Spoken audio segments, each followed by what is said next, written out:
Praise the lord. ఈరోజు దేవుని వాక్యము మీ యందు నిలిచుచున్నది. మొదటి యోహాను పత్రిక 2వ అధ్యాయము 14వ వచనం. యవనస్తులారా, మీరు బలవంతులు, దేవుని వాక్యం మీ యందు నిలిచుచున్నది. ఎవరి జీవితాలలో దేవుని వాక్యం నిలిచి ఉంటుందో వారు ఎల్లప్పుడూ బలవంతులై ఉంటారు. కేవలం దేవుని వాక్య ఖడ్గము చేతనే మనము మన విరోధి అయిన సాతానును జయించగలము.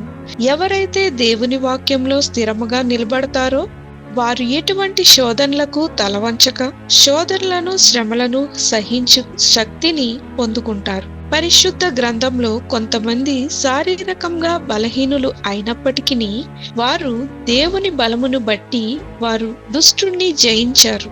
అదే విధంగా మనలో కూడా దేవుని వాక్యం నిలిచి ఉంటే మనము కూడా బలము కలిగి దేవుని కొరకు గొప్ప కార్యాలు చేయగలం. ప్రార్థన. ప్రభువైన యేసు, నీ వాక్యమునందు మేము నిల్చున్నట్లుగా మాకు సహాయము చేయమని యేసు నామమున అడుగుచున్నాము తండ్రి. ఆమేన్.